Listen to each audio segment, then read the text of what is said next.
Hi guys, I hope all of you are fine. So today I'm going to share with you OET reading part. So after my writing video, I got so many DMs and so many messages that why not you share about the reading part, how did you pass it.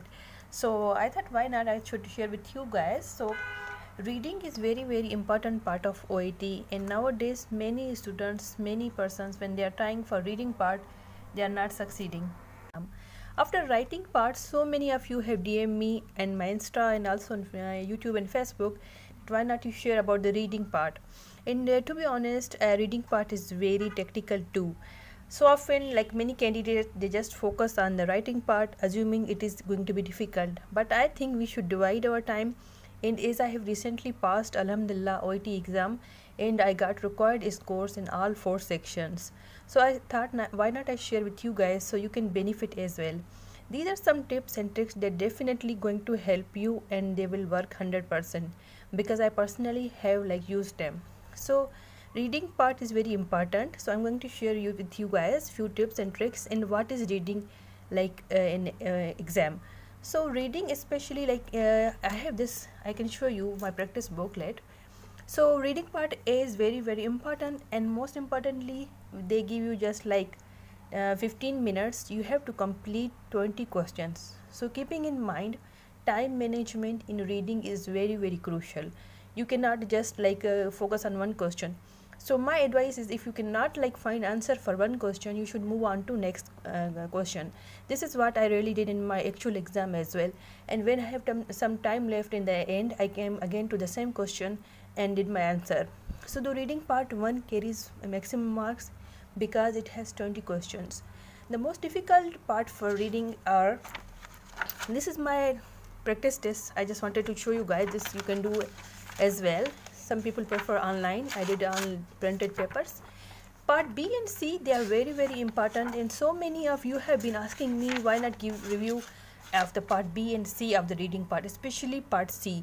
Part C is very difficult because there are so many questions. They look like the answer could be from one of them. The answer is similar for all of them. So, and they are very lengthy. So you have to keep in mind the timing of the reading part as well. As I can show you, these are the part B, C. So in part C, mostly as a doctor or as a nurse, you get medical scenarios and questions. But still, sometimes there are research papers, so it is time taking to conclude and come out with a correct answer.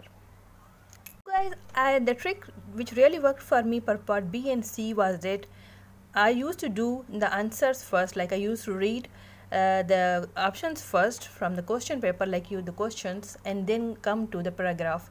I think this is best because when you know the questions, you can easily skim and scan. Skimming and scanning is very crucial for IELTS or OET, because if you have skimming practice, you can definitely get answers quite quickly as well.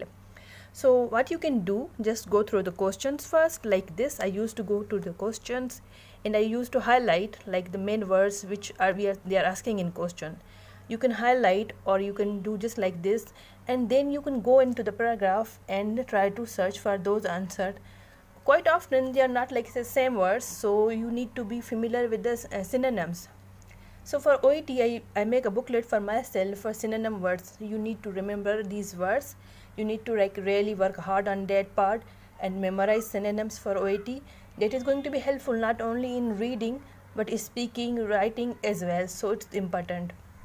So my suggestion for all of you is that for reading part, just go through the question first, number 1, and then you can read the passage or paragraph, and then you can try to find the correct answer. That can be more easier approach rather than first going through all the passages and then you coming to the questions and you don't know which paragraph mentioned the question. So it really helped me.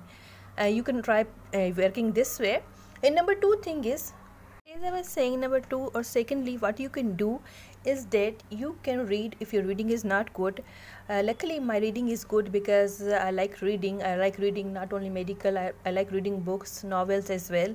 So that kind of really helped me. So if you're not into reading, I would suggest just before 1 or 2 month exam, get into habit of reading a book at least 1 hour, or you cannot, then half an hour would be really great. And if you're not interested in novels or reading books, then you can do like blogs.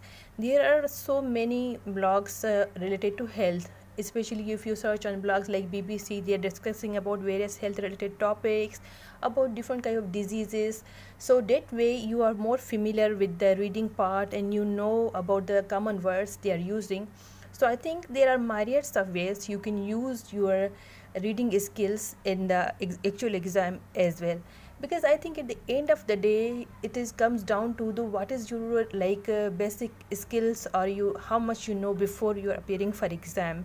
So my sincere advice for anyone taking OET would be, please just don't go and sit in an exam and just waste your money, because to be honest it's quite expensive exam.